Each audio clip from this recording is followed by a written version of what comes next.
my mind and heart were just blown. Ayahuasca is an incredible teacher. The trajectory of my life, has completely changed. One of the deepest experiences I've ever experienced. Yeah, there are times where maybe you are dealing with grief, trauma, or addiction where this medicine would be like a huge no. The veil gets lifted. That was like 10 years of therapy in a night. Plants provide this experience and wisdom. It's like real life magic. No matter how much experience you have, you're still in a state of just complete awe. You're never gonna have it figured out. Yeah, it's just like it's an ongoing process. That's really what the medicine does on a lot of levels, is like help things that are lodged in there release. Old systems Dying have to out. fail for this. It's pretty revolutionary. Hi everyone, welcome back to G Mode On. I am so excited to have my friend Lauren Schultz here, owner of Medicina Pachamama. Lauren, for those of you who don't know you, who are you? How did you get here? And what is Medicina Pachamama? I'm so grateful to get to be here with you, Mary Beth. This is such an amazing opportunity. So Medicina Pachamama is many things. It's my company where we focus a lot on holistic medicine, and there's a real kind of foundational use of plant medicine within Medicina Pachamama, and we've expanded a lot. And so right now I'm doing a lot of one-on-one work with people and doing a lot of community work. So we have a lot of, community programs. And then, I've been really focused on my one-on-one work with people and kind of in a coaching style container.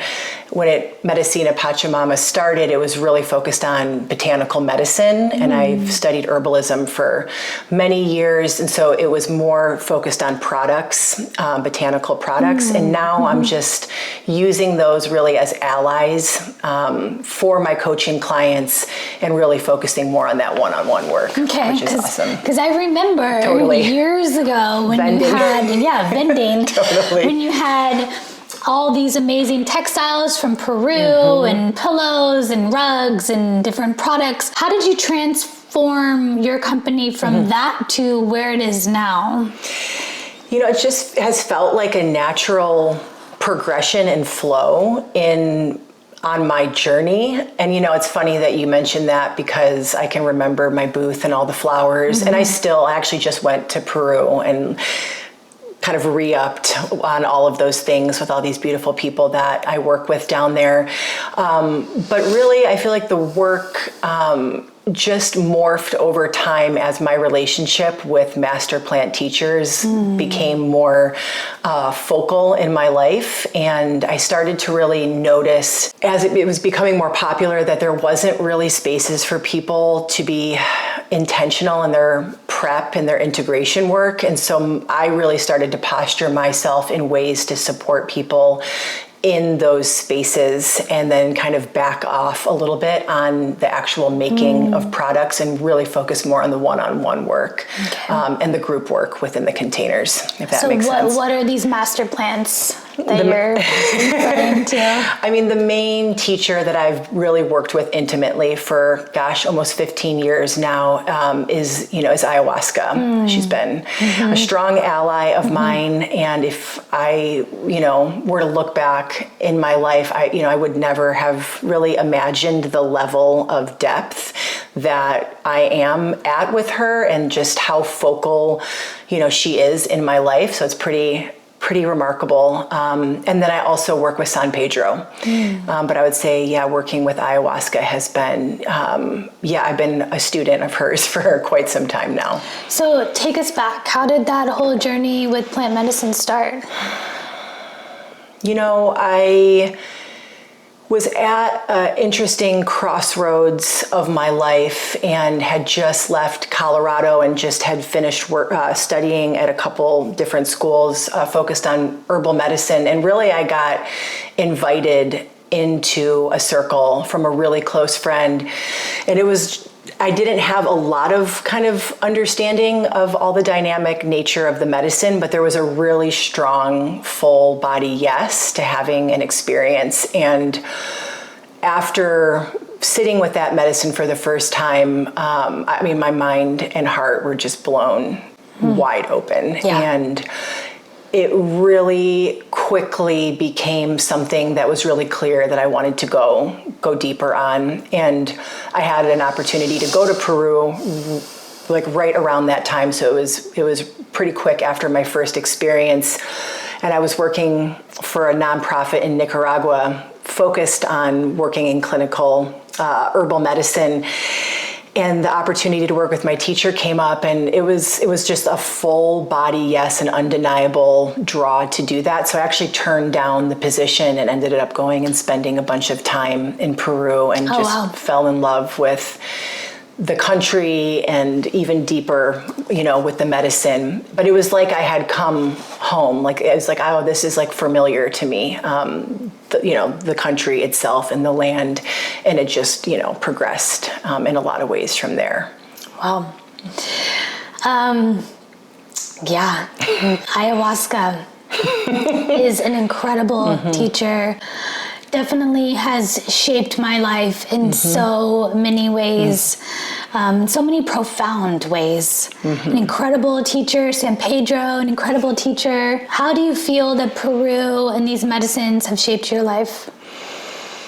Well, I mean, in so many ways. I mean, from helping me do my own personal work, and I feel like the trajectory of my life, has completely changed. I was living a great life, but I feel like I was definitely in more of a place in my 20s of, having fun and kind of partying. And like when I met this medicine, all of that really dramatically shifted. And I've been able to really tend to some, deep traumas and addiction and, really get to just know myself better. But I would say that it's still surprising to me that like this is actually my life's work, that I'm actually, really on a path of working with this medicine in the ways that I am, in terms of like supporting people to work with her. And that to me was really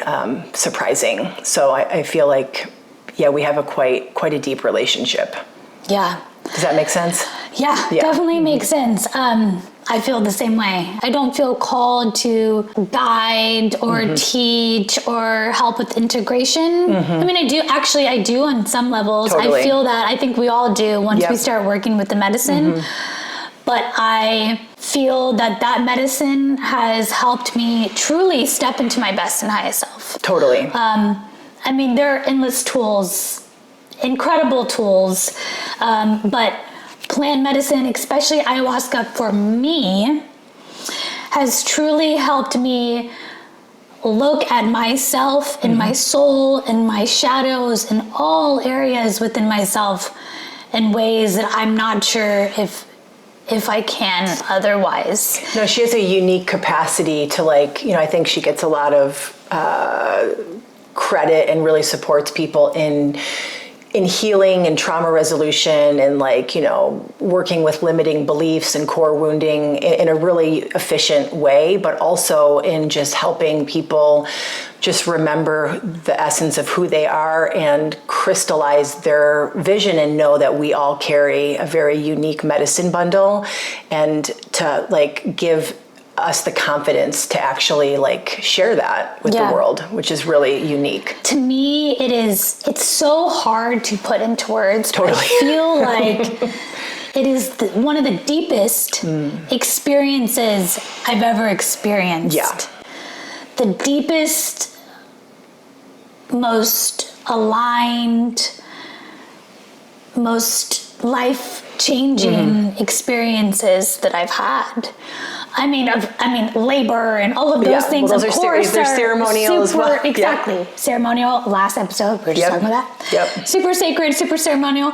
But it's just this medicine is just so incredible, and I honor it so much. And so I'm so grateful that we're having this conversation, and I hope that this educates the viewers. Totally. So it's a really personal decision, to like work with these medicines. But I think just before, we move on, there's like I kind of look at the container or the way that these ceremonies are as, like this ancient technology, and there's so many components of the way that the ceremonies are structured that have medicinal components, to them. Give us a little idea of what it's like being at a retreat in Peru. What does that look like? Well, honestly, there's a lot of differences depending on where you're going. And so I'm going to be really blunt in the sense that I feel really fortunate for, the teacher that I work with, and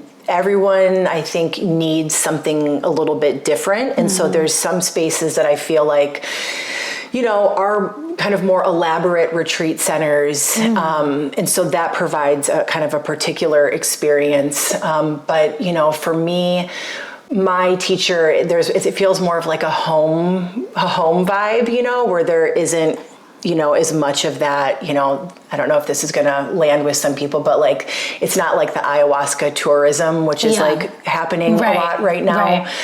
So for us, and what, feels really awesome is that the focal point of the retreat is really on working with the medicine itself, there being a lot of intentionality about the preparing to do that work, having opportunities to integrate, and having a lot of spaciousness during the retreat to actually rest and restore and like not be in the grind culture. Because I feel like that part, people are so bombarded with so much in this society and working and fast-paced energy that for us it feels really important that there's a lot of spaciousness for people to be like taking in what they're receiving from the medicine, and having that opportunity to really recharge. And then we have, a couple optional activities, but it's really working with the medicine and focusing on, being in community and having the opportunity for integration. How do you choose who to work with? I feel, again, really fortunate that everyone that I work with is I feel like we're like a family. And so I don't personally have any, need or desire to work with someone that I don't know really, really, really well. And so all the people I collaborate with are just really close friends. And so that provides with a lot of intimacy and understanding of their integrity and, who they've studied with and how they've devoted themselves to, to learning and showing up in the ways that they are.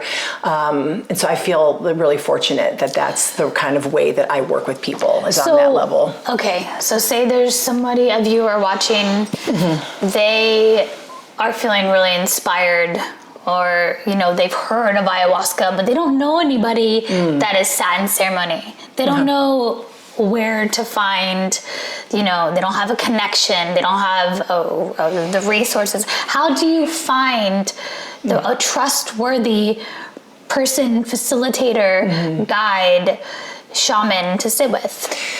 Yeah, that's a really good question, and I think it's a trickier question in all honesty, because my kind of response always is to not really look online for these types of things. And I think that these plants do call to us, and I think it's getting confusing for people when you're being bombarded with marketing essentially on the internet that I think is confusing to some people of is this really the medicine calling me, or am I being marketed to? And so having a personal connection for me, not necessarily that you need to be best friends with the facilitator, but at least that there's one degree of separation, that a friend has had an experience, and then through that friend, that you can be connected with somebody. That's really the ideal thing. And if that can't happen for whatever reason, that if you are, doing your research, that you at least are having the opportunity to really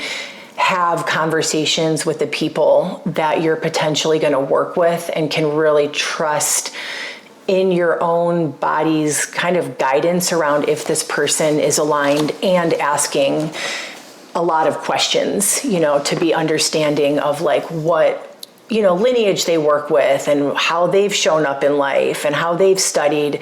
And I feel like a lot of people don't necessarily feel empowered to ask those questions. And they really are essential, to be asking those questions to whomever you are going to work with. Do you think it's for everybody? I think that this particular medicine and any other medicine, it isn't for everybody. And sometimes it's also just not the right time. Right. So there's a lot of variables, in my opinion, that need to be looked at around where you're at on your path, like what's actually happening in your life in this moment. Because there are times where maybe you are dealing with grief or acute trauma or addiction where this medicine would be like a huge no, but maybe another medicine would be a yes. Obviously, mental health is a huge component of where somebody's at there. And, especially as me posturing as a coach, there's times, that medicine isn't really necessary at all. And honestly, like being in an ongoing container with somebody and strategically weaving in medicine when it's ideal is in my opinion, the best thing to do. And so processing with someone that has experience, like what your intention is, what you're working with, where you're at, I think can reduce the potential for any harm and to like really help somebody pick what's really right for them. So if you're feeling called to start down this path, ideally you find the facilitator through somebody that you truly trust, or you have a relationship where you're with yourself that you trust your intuition enough to go and meet with different groups, different facilitators, or a retreat center and really feel and ask the right questions and be in a place that you are ready to continue to do the work after the ceremony. I think both those possibilities can work, and it really just depends on the person and their own relationship with their, their inner guidance. Ultimately, the more connection that somebody has with their self and the more opportunity that there is to have like a real relationship with the people that you're working with, the better that it's going to go. Yeah. Okay. Yeah. Why is the container so important when it comes to this kind of work?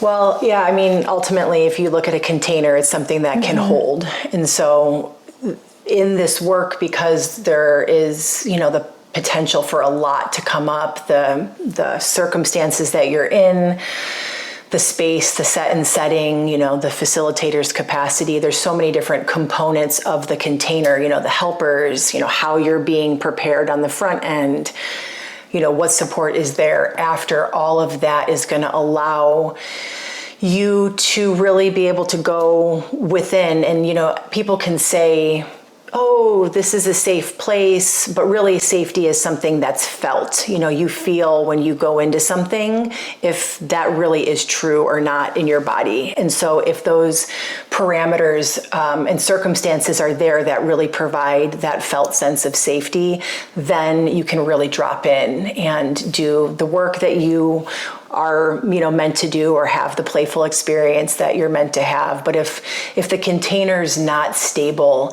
it can be really problematic. The people facilitating are actually literally holding the energetic field for everybody involved, correct? Right? And on some level, everyone in the space is, because all the nervous systems, are working together. But yes, the facilitator has that capacity to really hold that down. If the facilitator, it's really important that you are sitting with somebody that's really in alignment and with an integrity with this work. So they have the proper tools and the proper field to hold that container. 100%. Everybody's energy is all aligned and co-creating with each other, but they're kind of the orchestrator, is that right? Yeah, I would look at them as, kind of an anchor of sorts, them. And, also in a lot of spaces, you'll have maybe also a person assisting, or you have like the angels. There's a lot of different words for the helpers. And even just the actual physical space that you're in, like all those components are essential. But if the medicine carrier, the facilitator is, not in a place of integrity in how they're living their life, I think that ripples into the container. Wow. So what do you think happens when you're in ceremony? For me, it feels like the veil gets lifted. It feels like I am one with source, even when it's challenging. Don't get me wrong. Sometimes it's very scary. Totally.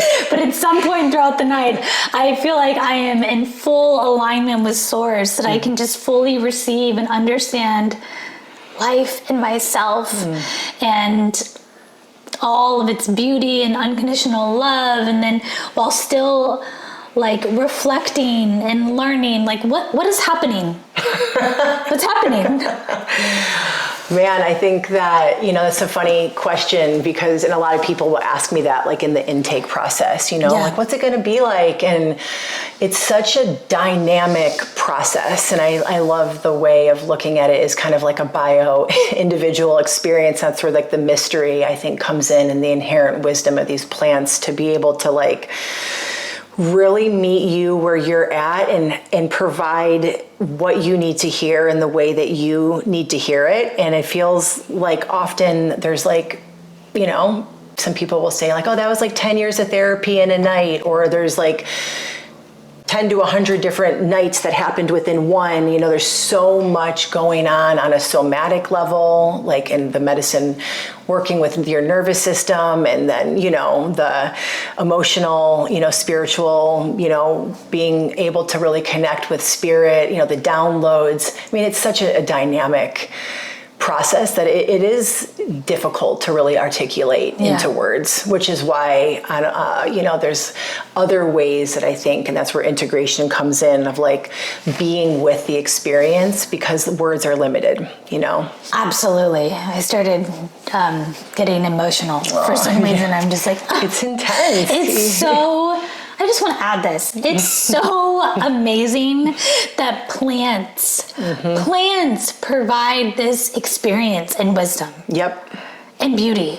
Yep, there are and elders. Therapy and life-altering experiences and trauma releasing. It is so humbling. So incredible. It's like real life magic. Totally. It literally is. It's I'm always in a state of awe. It truly no matter is. how many times. I think that's where it's so humbling. It keeps you in the beginner mind, of just, because it's like, no matter how much experience you have, it's like you're still in a state of just complete awe of like, of the magic. And you know what else I've really come to understand is that it's never ending. Exactly. Life is never ending. What you can learn and your conscious can never stop expanding. There's endless depths and layers and dimensions and realms and, perspectives, and it's never ending. And to really be able to experience it, like I've been able to experience that in ceremony, and it's pretty life-changing. Yeah, and I think that piece that you just brought up is like one of the key pieces to like when you are looking for a facilitator or anyone that's made an impact on my life in a really profound way, is somebody that like has that perspective that you're always going to be learning, growing, expanding, a student, that part never ends. And that's a marker for somebody that you would want to work with. You're never going to have it figured out. Yeah, it's just like it's an ongoing process, and being humble in that. It's an ongoing process. Yeah, the moment that you think you have it figured out. And that's where the medicine will come in and be like... Exactly. Guess what? You don't have it figured out. And then you're like, oh, sorry. Yeah, humility. Absolutely. So what's the importance of prepping before ceremony, even if it's just microdosing mushrooms or San Pedro or ayahuasca? What's the importance of intentionality and getting really focused and aligned? And then what's the importance of integration after? Yeah, I mean, for me, it's like a whole ongoing process. And I feel like, one, it has to do for me always with like reverence and respect, for the traditions, the medicines themselves. They all have, I think, different requirements, at least in terms of some of the like practicalities of prepping with like with dieta. But anything that you're doing, it doesn't even have to be medicine. If you have an intention, the universe is going to respond to that, and you are the one that's in the driver's seat, putting in some type of anchor to like why you're doing what you're doing. And I think that when things, especially, if they do get a little challenging, it helps you to remember why you're doing what you're doing. And it also helps you to curate a plan for how to, achieve that particular intention. And so I think it also like allows you, when you prep, to just feel more grounded and like confident in your nervous system, to feel like more in a place of ease going into experience, as opposed to just kind of winging it. And, again, just because we do live in a really intense culture in terms of speed, slowing down enough to like help your nervous system be regulated and to really, be with what you're doing, I think can offer a lot more potential. And then for the integration piece, again, with the cultural programming, it's like we've been told, I'm sure that you've been, told this in your life of like, the magic pill solution, that if we just take this magic pill, then everything's going to be fine and we don't have to put any effort in. And that is really not true. Yes, these medicines have like just incredible capacity to support us. But if you don't do the ongoing work, then there will be minimal changes, you know? And I think there's different ways that the medicines work with us. And so, they require different types of integration, and I could go on and on. I don't know how deep you want to go in that, but having support in the integration process is really important, unless you're extremely self-motivated and, have a lot of experience, having accountability and the space to be seen in your process and have specific tools to work with can really help optimize the situation. So can I share what I typically do before a ceremony? So I feel that once I sign up for a ceremony, that's kind of when my journey starts. And I start really getting clear on what my intention is. I go back and forth and I just kind of ask Source and I ask my highest self, like, what is this intention? I kind of I sit with different ones and eventually one organically lands. Totally. I meditate every day. And so like I said, the moment that I sign up, I'm like, okay, the journey has begun. I start sitting with that intention. I start doing a lot of self-reflection. And I would love to hear your thoughts on this. So I really start looking at myself in ways that I can, like, what areas can I improve in? What things can I let go of now? What areas do I really need to sit with and look at? Because it feels like to me, the more that I can self-reflect and process beforehand, and this just kind of organically is my process. It's not like I'm trying to control, forcing, which is very important. Well, the piece that comes through is intention without expectation. Exactly. Yep. It just feels like an organic thing of like reflecting, sitting, this and that. And if I do that, there is a potential, again, there is no way to control or try to plan what your ceremony is going to be. Micromanage the medicine. There's no micromanaging.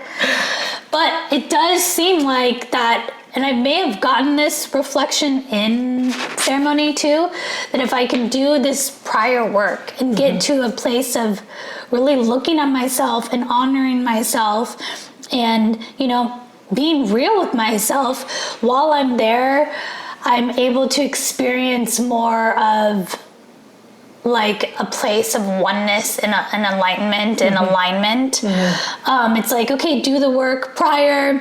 You have more space for that. Like, it opens up the conversation with the medicine in a lot of ways. For it too. And I always get, we're expanding your consciousness. Every time it's like, we're here expanding your consciousness. That's like number one. And I get, amazing visuals and beauty and this and that. There's always moments of hardships, but it allows that space for me to really blossom. It's like the moment that consciousness can be like, okay, we're lifting you up. So when you get out of here, you can then go do the work. You know, and it's like leave and you take that experience, you prepped yourself. I also really enjoy the dieta because it feels like, to me personally, and I can't speak for anybody else, that it's almost like I am an astronaut planet prepping to go to space. And so I need to prep myself. It's like your body's the temple. Allow myself to shoot off into space without resistance. So I eat really clean. I really nourish myself, a lot of time in nature. And so my body can rise in consciousness the highest with the least amount of resistance. Well said. And then once I'm able to get to the space in ceremony and really work with the medicine, then I leave and my consciousness is elevated, but I need to take that and integrate it into my everyday life and continue on the journey. It's like integration is like the most important, right? It's essential. Yeah. We are doing this to essentially, I mean, whether it's healing or learning or reflecting or experiencing, we're essentially all wanting to step into our best selves, right? So we're doing it so we can then take this into our everyday lives. Right? And I feel like that is key. I've just witnessed people that struggle with that, you know? I mean, there can be challenges there. I mean, part of the prep for me is also just talking about what that's going to even look like for somebody after. I mean, especially when you add on full-time job, kids, all these things, it's like there's sometimes even just the like time limits of like, well, how am I gonna, or we get triggered when we get back into our life. So it's like if you can think through some of those things in advance and then strategically position yourself, then you can, you know, maybe work with those situations in a different way. So that leads to my next question. Just what you said. You had this profound experience. You're like, I'm changed. I'm a better person. You know, all my shit's healed. I'm ready to like go and like create real change and like spread love and light, whatever. But then you come home and you're like, boom, I'm triggered.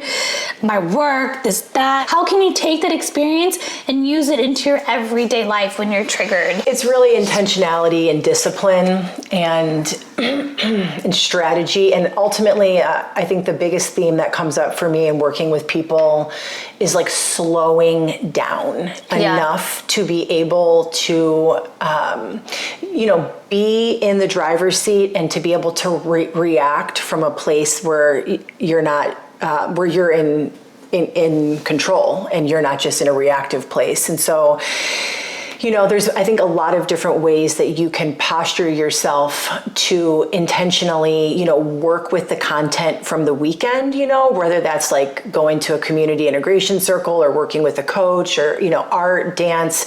There's all these ways to like work with the content. And then there's like, a lot of medicine work is just refinement of life. You know, it's like how, you know, maybe it's a simple, you know, teaching around just drinking more water or like, you know, how to spend your time in a more intentional way. And so some of the, you know, integration process is like maybe being in a journaling practice where you're able to track, you know, some of the things that you're doing and really anchor in the ways that your brain can be repatterning. You know, it's really an optimal time to like change patterns, habits, and addictions after ceremony. And so, you know, I think it just depends like what's come up in the weekend and like what strategy that you pick. But ultimately, there's a really important slowing down that I think that's required for people when they come out, and to really, you know, take good care of yourself so you're not just thrown back into the same thing that you were doing before. Does that make sense? Yeah, for sure. There are so many people out there claiming to be healers or space holders. What should people look for when choosing? I know we touched on this a little bit before.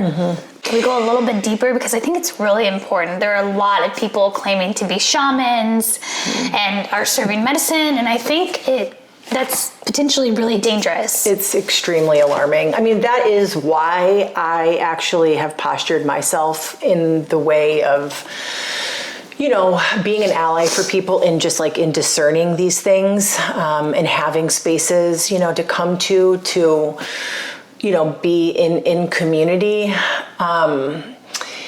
For me, a lot of guidance comes from my body, and so I think when someone's potentially wanting to work with somebody, like I really always recommend people to actually listen to the messaging of their body, of their felt sense experience. So there's like a combination of like asking questions, direct questions. I actually have a whole document of like how to pick a facilitator questions that we can upload somewhere. Oh, okay. We'll put that in the episode's notes. Yeah. So that there's like a whole, like, it's almost like you're interviewing them, and if they're not willing to be a part of that process, it's like, I'm good on that. So that process combined with actually trusting your instincts and knowing that even if you say yes, like maybe 3 weeks later, something is shifted and it's a no, like really honoring that process, and then looking at wherever who you're choosing to work with, or if it's a retreat center, like looking at their processes. Like if there's not an intake process, if there's not intake calls, if there's not prep calls, that for me, that's a no. And everyone has to feel into what's true for them, but those pieces are essential. So just to clarify, in case, they don't understand, when you sign up, whoever's facilitating or whoever is putting together the ceremony, hosting, there will be somebody that should call you. Right? You want to explain that a little bit, just so... I mean, my process for everything is that, there's an actual written form that you fill out to really get a sense of who you are, your medical history, all of these things. And then there's an actual call that we're going to go into more depth about all of this stuff to make sure that it's actually a good match for everybody. And if people aren't doing that, then that's, in my opinion, reckless. Okay. Yeah. So... And that's my opinion. I would agree, based off my experience. And some medicines are different, but specifically with ayahuasca, there needs to be a lot of thoughtfulness in that process. So, what if you sit in your first ceremony and you have this profound, amazing experience, and you're like, oh, I need to start serving ayahuasca. Such a common. So, let's talk about that. Do you feel that anybody can serve medicine? Not just ayahuasca, but I'm mainly talking about ayahuasca because I believe that it could be the most dangerous. But do you believe that anybody could serve ayahuasca and plant medicine? And can you get a certification from a school to serve plant medicine? I feel like we've had this conversation where I have a really strong stance on that. I think for me, it's always about like hearing that there's really beautiful intention there of like being really inspired by the medicine, and that's amazing. But I really don't believe this medicine is really for anybody, even just to work with it as a student, let alone being in a place of sitting behind the altar. And for me, that just kind of goes into a larger conversation of actually having some level of understanding of how indigenous traditional people step into that space. And I think we're trying to westernize that. Right. And it's like we don't actually, and I just say we as, a collective right now, there's a learning here, but a lot of people don't understand what that process is. And because, we have, the dominant cultural way of trying to make everything our way, it's like we're trying to take something that we don't necessarily understand and westernize it. And that's where the trainings come in and the standardization and these processes that just don't actually apply to this way of being with medicine. So I do not think you can, and I'll just speak directly to ayahuasca, Yeah. but like you can't take a certification to become an ayahuasquero or a curandera. You cannot get a certification to serve ayahuasca, okay? Yeah, I mean, it's a pretty, like, if anyone says that, again, these are like red flags. I mean, I know people that have been really devoted in really beautiful ways to working with communities and really humble, in a place of humility, and have never, even after 20 years, stepped behind the altar. It's just not necessarily what's in the cards for them, but they have found maybe what their path is. Yeah. I mean, I'm a great example of that, of the ways that I work in the world, but I don't, particularly with this medicine, feel that I don't need to you have your place. You can still serve and co-create with this medicine and help your community through plant medicine without feeling that you are behind the altar holding the container. Because it from what I've heard, doesn't it pick you? It's not something you can aspire to, in my opinion. You can't, it's not like, and I think there's ways that you can position yourself and do the work and the practices to make space for that as a possibility, but like striving toward that, that's not how the process works. We can't westernize. We can't westernize this. And there's ways to follow the beautiful inspiration of this work and find your calling. And some people are meant to serve and others aren't. And I think you just have to have a lot of mindfulness around that. Well said. And the medicine chooses you, essentially, right? Yeah, that's how I've understood it in my experience. Yeah, from what I've heard from all the facilitators and guides that I've sat with, that it wasn't really their choice. The medicine was like, this is what we're doing. Yep, exactly. Yeah, and I think, it's just always with anything in life, there's just being in right relationship with the ego. And I think it can look very... I don't know, romantic it can be romanticized to be, the facilitator. And I think when people are not in right relationship with maybe their ego, they get more drawn to that. But the magnitude of that role, I mean, it's quite a bit of, it's so much responsibility. So much. And you really, anyone that I know that sits behind the altar, is living a very specific lifestyle. Right. What does it actually look like to walk this path? Like the real day-to-day work that goes into staying aligned with the medicine? That's a great question. I think it could potentially look a little different for everybody, but ultimately, for me, there was a point where ceremony work was like, okay, I'm doing this work, and it was kind of compartmentalized. And then there's I think a point when someone's really on that path where it just becomes their lifestyle. It's not like you're hopping on and off of dieta, or you're hopping in and out of your addictions, or you're really embodying all of the teachings. And so for me, that looks a lot like being in right relationship with substances, with yourself, being really devoted to, and everyone has different practices, but for you, it's like your meditation practice, for me, it's similar. It's every day making sure that I'm doing that inner tending to myself, eating clean,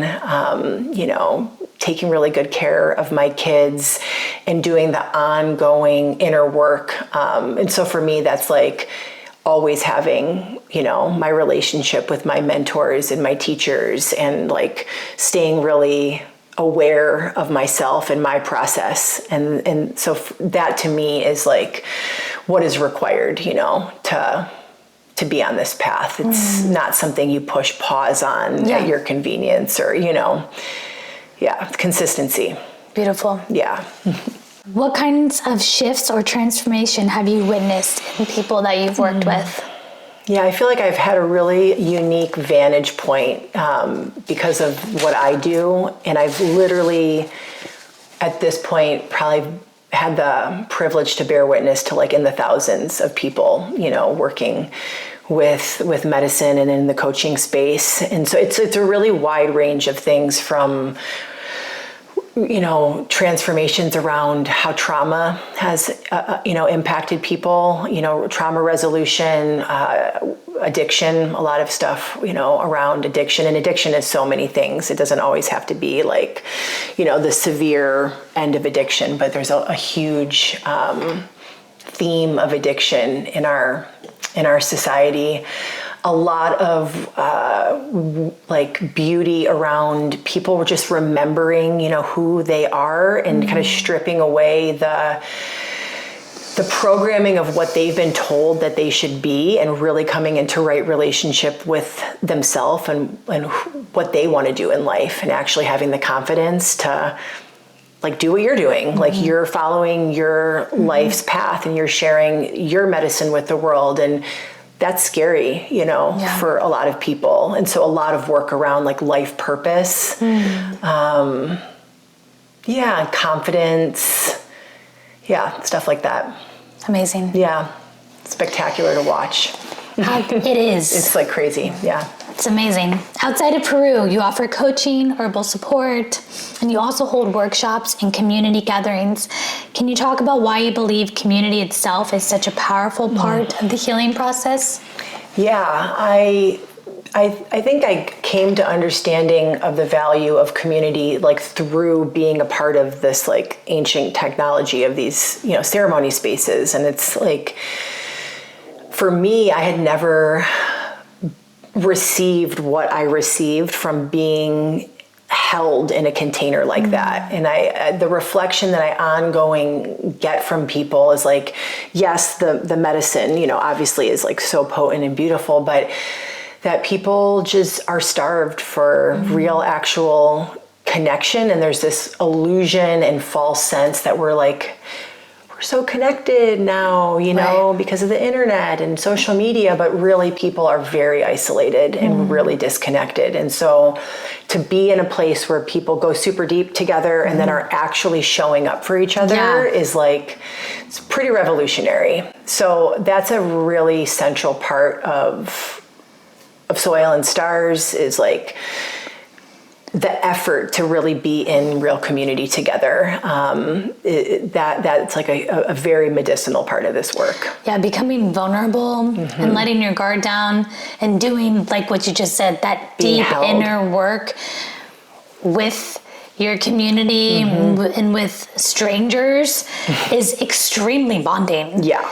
And go deep fast. Super deep. And something that you'll carry with you for the rest of your life. Totally. Even if you never see that person again, it's a really beautiful, bonding, deep experience. I just had a friend participant, and I had a similar experience, but just share that they, a reflection from their experience was they in life, when they're going through hard times, just isolate themselves. And so to be in the space with everybody, it helped them to understand, one, their tendency to do that, and that's something that they learned to do, but how it felt to actually be supported. I think a lot of people actually do not know how it feels to actually have support. Yeah.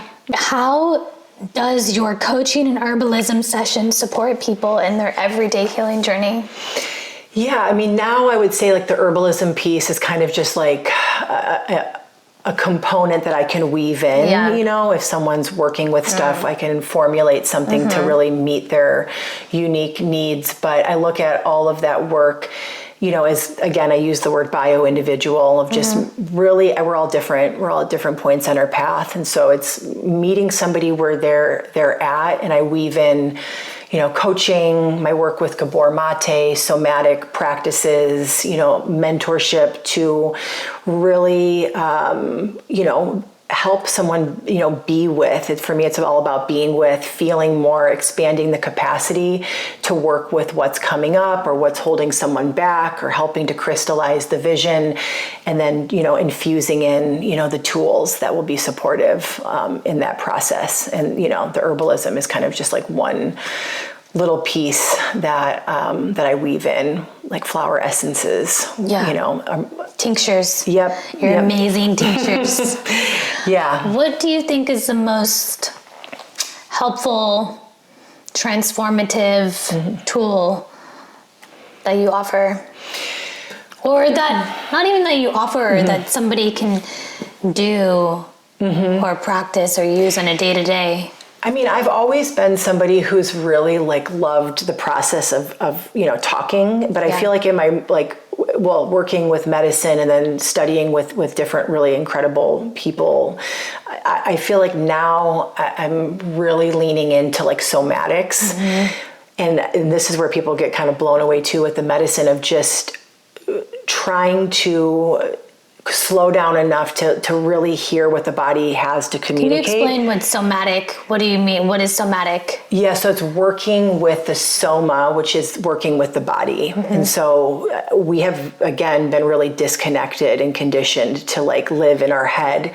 And so often I feel like, this was a process for me of like, trying to like actually slow down enough to feel sensations in the body and like to really identify emotions that are coming up, and the sensations in the body share with us a lot of like where things are kind of stored in our body and what wants to be released. And so I like to like combine talking with also going into the body and feeling what's actually there and helping stuff that gets stored in there have space to move. And that's really what the medicine does on a lot of levels, is like help things that are lodged in there release. So for instance, if I'm feeling anxious, I would close my eyes and I would drop in and feel where is it feeling heavy? So if I'm feeling my chest, I'll do a simple thing called a soma check-in. Okay. And it's really simple, but I literally will set my timer on my phone to remind myself to do it through the day, but it's in my body I'm experiencing, and then blank, and then you're tuning in, you're slowing down.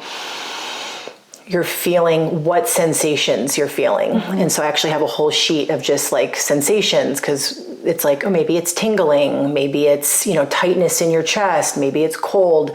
And then I'm experiencing whatever emotion. And so it's really becoming more aware of what's happening in your body. And then when you combine that with like being in a process of talking, you can kind of help to hear what your body's trying to communicate to you, and have the space to be with it and not to just bypass it, and override what's going on. Amazing. Yeah. And you can use that in ceremony too, you said? Yeah, which is really fun.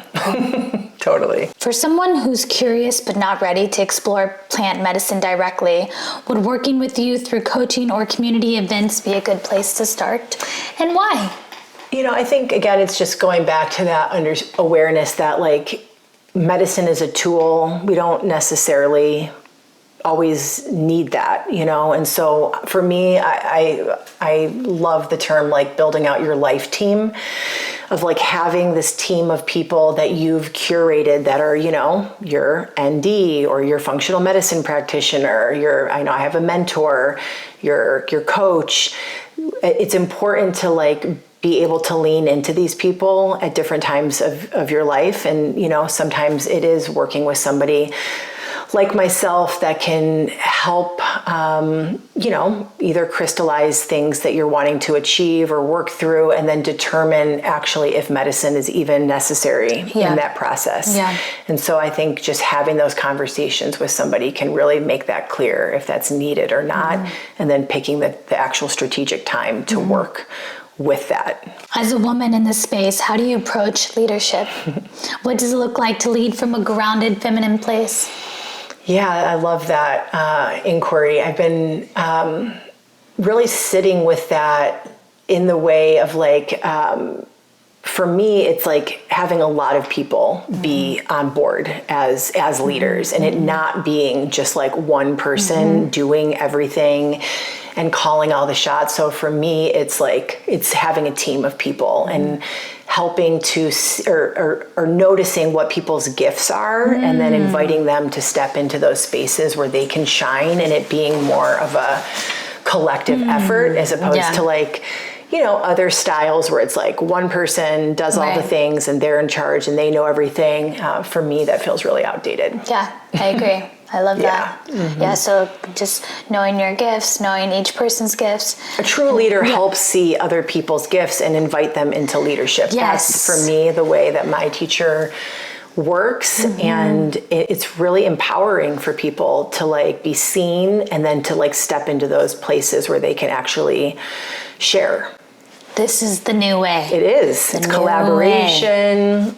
Yep. It's not lone wolf. Old systems Dying have to out. fail Yep. for this. Exactly. And it's so much more sustainable. What's one of the biggest lessons you've received through your time with plants or people you've met on this path? Yeah, I think the biggest lesson is, or one of them, there's so many, is, remembering that we're all our own, guru, like not to give, your power away. That is very important. It's like a combination for me of like, I really value having teachers and mentors and being able to hold that and knowing how to use them while also maintaining my own sovereignty and knowing what my own truth is and how to share. So that to me, and then staying in the like student mind, the beginner mind mentality, staying in a place of humility and openness to learning and changing your perspective, that's been pretty consistent in my work. That is a great balance. Yeah. To really know that you are your goddess, God, creator, self. You are the creator of your life and your reality. Totally. While also To this end. remaining a student, remaining humbled, being open to continuous expansion and learning and realizing you will never have it figured out. You will never know it all. Yet at the same time, you are a powerful, incredible, ever expanding, amazing being. Yep. It takes a lot of the pressure off. Yeah. Knowing that it's ongoing. You're not going to have it all figured out. Never. After. It's never ending. Yep. When you're holding space for others and doing so much deep work, how do you stay grounded in yourself? It's a similar response of just being super devoted to the daily practices. And, so it's like I have my things that are, non-negotiable practices, my movement practice, my altar stillness practice, my studies and my mentorship. And, especially being someone that does hold space, it's like my time going to Peru is like 100% like guaranteed that that's going to be when I go and do my deep dive. Because I think some people, and I've noticed myself at times where you can get distracted by, holding space for others or doing this and that. And it's like, oh, wait a minute, like I'm not doing my own inner work. So, making sure that that's there for me allows my capacity to continue to expand and to not get depleted. What would you say to someone who's feeling the call to this work but is still unsure or nervous? Yeah, I think the nervousness piece is pretty can be consistent for forever. Yeah. So for me, it's like, and again, this is where working with someone can be helpful so that you can come to the table and kind of express what's happening and then discern. Is this the natural nervousness and butterflies that come up, or is there actual guidance that this isn't really right for you? Right. And like I think the discernment there is what's needed. So it goes back to really before you're deciding to work with any form of plant medicine, to have a good relationship with your intuition and really trusting yourself. Yep. I feel like working with medicine and working with the right people really helps that inner voice amplify. Yep. Yeah. It's a benefit of this work. I agree. What's lighting you up in your life and work right now? I always love the community work. I just did a really awesome 5-week container that was amazing. But I think truly the like long-term one-on-one work is really what I'm feeling most excited about, because I get to go into these really intimate spaces with people, and we really get to know each other, and to watch the like transformation over time is such an honor. And so that's really where I'm finding the most, joy and excitement, and then getting to weave in these different ways of supporting people in those containers has been a lot of fun. Amazing. Good job. Thank you. Good work. If you could leave listeners with one piece of wisdom to take away from this episode, what would it be? Really, ultimately, I think it's just believing in your truth. And like, to me, like, the truth is the compass in life. And sometimes we don't want to hear the truth because it can be inconvenient, but really trusting the truth and hearing your inner voice and really believing in that will always be what leads you in the right place. Yes, I agree. I love that. And lastly, where can people find you, connect with you, or potentially work with you?